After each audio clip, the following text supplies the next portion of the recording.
السلام علیکم۔ تقریباً 1 ڈیڑھ مہینے پہلے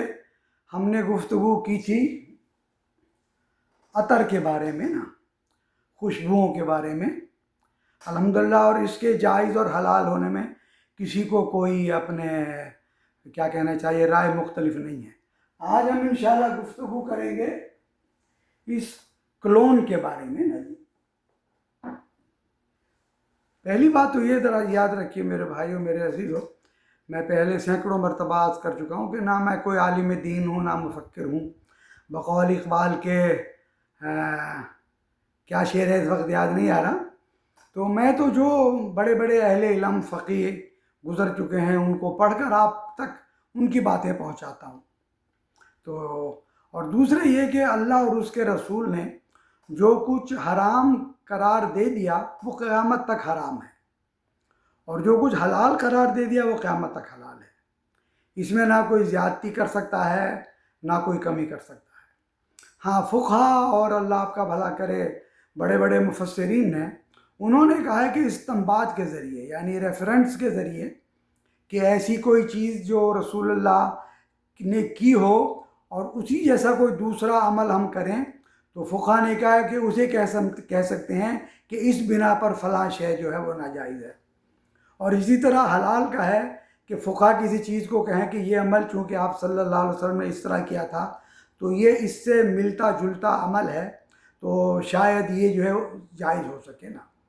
اسی طرح معاملہ جو ہے وہ ان کلونز کا ہے۔ یہ والے کلون جو ہے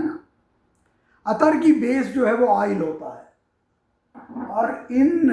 کلونز کی بیس جو ہے وہ جسے ہم کہتے ہیں الکوہل ہے۔ تو پہلی بات تو یہ یاد رکھیے کہ خوشبو وہ چیز ہے جو اللہ کے رسول علیہ الصلوۃ والسلام کو بہت پسند تھی، اور آپ اور ہم بھی، خصوصاً وہ لوگ جنہیں اللہ نے دین کی سمجھ دی ہے، وہ جب بھی جائیں مسجدوں میں خوشبو لگا کے جانا چاہیے۔ میں نے اس عاجز نے بہت سارے ایسے جو ہے اہل علم دیکھے ہیں، دین پر عمل کرنے والا دیکھے ہیں کہ جن کے پاس اگر نماز میں آپ کھڑے ہوں تو کھڑا رہنا مشکل ہوتا ہے ان کے ساتھ وہ پتہ نہیں کون سی سمجھ ہے جس نے اتنی سخت جسم کی بدبو کو انہوں نے حلال کر رکھا ہے تو کلون پر ہم گفتگو کریں گے کہ کلون جو ہے زیادہ تر بر صغیر میں، پاکستان، ہندوستان، بنگلہ دیش، ان علاقوں میں ایک لوگوں کی کم تعداد ہے، زیادہ تعداد انہیں استعمال کرتی ہے، مگر ایک دینی لوگ ہیں وہ کہتے ہیں کہ نہیں، چونکہ ان کی بیس الکوہل ہے اور الکوہل تو بالکل حرام ہے، اس لیے اس کا استعمال بھی ناجائز ہے۔ اس پر ہم دو طرح کی گفتگو کریں گے۔ ایک دنیاوی دلیل لے کے آئیں گے ہم دنیاوی طور پہ دیکھیے کہ یہ کلون اور ان کی بیس جو ہے الکوہل اگر اسی طرح حرام ہوتی جس طرح شراب حرام ہے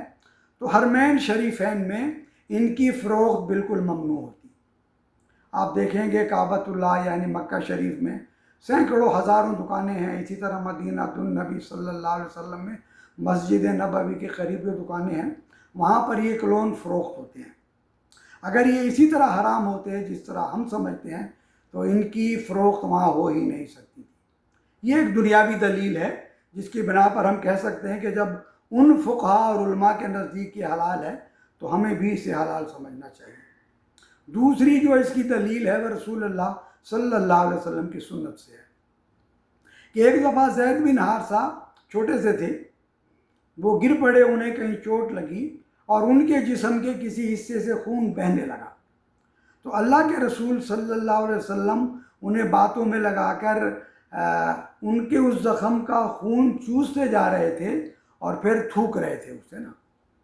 آپ نے اس خون کو اپنے منہ مبارک سے چوسا، خون وہ آپ کے منہ میں گیا اور آپ نے تھوک دیا۔ اسی طرح الکوہل اگر حرام ہے تو یہ ویپر ہو جاتا ہے، یہ اس جسم پر موجود نہیں رہتا۔ جب ہم نے کپڑے پر اس کا اسپرے کیا تو اس کی بہت سارے جو کیا کہنا چاہیے ذرات ہیں وہ تو راستے میں ختم ہو جاتے ہیں، ایک مخصوص حصہ ہے جو ہمارے کپڑوں تک پہنچتا ہے اور وہ بھی چند لمحوں میں وہاں سے غائب ہو جاتا ہے۔ اگر یہ حرام تھا تو خشک ہو کر یہ حلال ہو چکا کیونکہ یہ موجود نہیں رہا۔ جس طرح کہ اللہ کے رسول صلی اللہ علیہ وسلم نے وہ خون چوسا اور چوس کر تھوک دیا اسے، اور پھر ایسا بھی نہیں کیا ہو کہ آپ نے کلی کر کے زبان پر جو رہ گیا تھا اسے دھویا، ایسا نہیں کیا آپ صلی اللہ علیہ وسلم نے۔ تو یہ دو چیزیں ایسی ہیں۔ پھر سن لیجئے کہ یہ جو الکحل ہوتی ہے، یہ جو کلونٹ میں استعمال ہے، یہ ویپر ہوتی ہے، یعنی ہوا میں رکھو گے اسپرٹ کی طرح اڑ جائے گی۔ تو جب ہمارے جسم پر تو صرف وہ حصہ پہنچا ہے اس کا جن میں خوشبوئیں شامل تھی، یا اگر وہ اب موجود بھی ہے تو خشک ہو چکی ہے۔ اسی بنا پر غالباً واللہ عالم، میں بھائیوں کوئی مفتی نہیں ہوں نہ فقی ہوں، اسی بنا پر غالباً حرمین شریف میں اس کی جو ہے وہ فروخت جائز ہے۔ تو اسی بنا پر اللہ کا شکر ہے میں اسے استعمال کرتا ہوں۔ بہت سارے اہل علم دیکھے ہیں جو ہم سے 1000 درجہ زیادہ جو ہے تقویٰ والے ہیں اور سوچ سمجھنے والے ہیں، وہ اسے استعمال کرتے ہیں۔ تو پہلی بات تو یہ کہ میرے بھائیوں کوشش کیجئے کہ خوشبوؤں کا استعمال کریں، آپ خوشبوؤں کو اکٹھا کریں،